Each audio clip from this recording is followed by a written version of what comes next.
সর্দারপাড়া যুব সংঘ কর্তৃক আয়োজিত আজকের এই নাইট টুর্নামেন্ট ক্রিকেট যে খেলার যে আয়োজন করা হয়েছে, এখানে সর্দারপাড়া যুবকরা এই খেলাটার আয়োজন করেছে। আমরা এই 2025 সালের এই আয়োজন শুধু না, বিগত সময়েও তারা প্রতি বছর এই খেলাটার আয়োজন করে থাকে এবং এরা যারা খেলাধুলার আয়োজন করেছে এবং যারা অংশগ্রহণ করেছে, এরা মাদককে না বলে মাদক থেকে দূরে এসে একটি সুন্দর সমাজ বিনির্মাণের জন্য এই খেলার অংশগ্রহণ করে এবং এই এত সুন্দর খেলার এরা আয়োজন করে। আমরা এখানে উপস্থিত হতে পেরে খুবই গর্বিত অনুভব করছি এবং এই খেলার আয়োজন যারা করেছে আমরা তাদেরকে ধন্যবাদ জানাচ্ছি। পাশাপাশি আগামী দিনে এরকম সুন্দর খেলাধুলা আয়োজন করলে যে পরিমাণ সাপোর্ট দেওয়া দরকার, সহযোগিতা করা দরকার, আমাদের পক্ষ থেকে আমরা সে সাপোর্ট এবং সহযোগিতা তাদেরকে দিব। এবং আমরা বিশ্বাস করি এই যুব সমাজ হচ্ছে রাষ্ট্রের সম্পদ, দেশের সম্পদ। দেশের ক্লান্তি লগ্নে দেশের স্বাধীনতা এবং সার্বভৌমত্ব এবং গণতন্ত্রের প্রশ্নে তারা যেভাবে অতীতে ঐক্যবদ্ধভাবে লড়াই করেছে, সংগ্রাম করেছে, আমরা প্রত্যাশা করি আগামী দিনেও দেশের ক্লান্তি লগ্নে তারা সেরকম আন্দোলন সংগ্রামে অংশগ্রহণ করবে। সর্দারপাড়া যুব সংঘ কর্তৃক আয়োজিত আজকের এই নাইট ক্রিকেট টুর্নামেন্ট এই যুব সমাজ আয়োজন করেছে।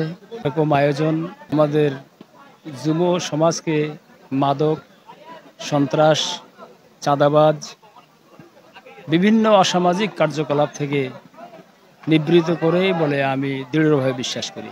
অঞ্চলে তরুণরা এত চমৎকার, এত মার্জিত, এত সুন্দর, দেখার মতো, এনজয় করার মতো আয়োজন করতে পেরেছে। এজন্য আমি সাবেক রংপুর সিটি কর্পোরেশনের কাউন্সিলর হিসেবে সর্দারপাড়া যুব সংঘকে অভিনন্দন এবং শুভেচ্ছা জানাই।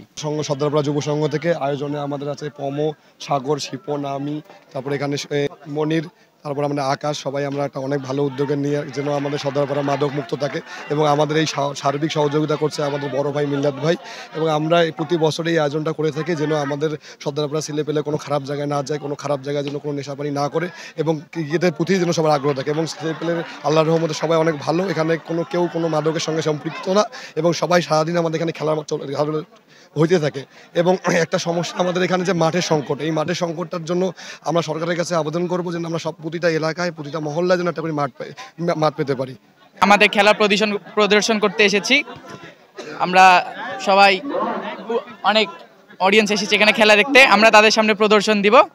প্রতি বছরের ন্যায় এই মাঠে আমরা টুর্নামেন্ট সারি এবং আমরা এলাকার সকল ছেলেপেলেদের মাদক মুক্ত রাখার জন্য এই প্রচেষ্টা বিগত 5-6 বছর থেকে আমরা এই টুর্নামেন্ট চালিয়ে আসছি এবং আমরা আপনাদের সার্বিক সহযোগিতা এবং আমাদের এলাকার বড় ভাইদের সাহায্য নিয়ে এই এলাকায় একটা টুর্নামেন্ট আয়োজিত করতে পেরে আমরা সকলেই গর্বিত এবং আমরা পরবর্তীতে আরও ভালো আপডেট কিছু আনার চেষ্টা করবো ইনশাআল্লাহ। আসসালামু আলাইকুম।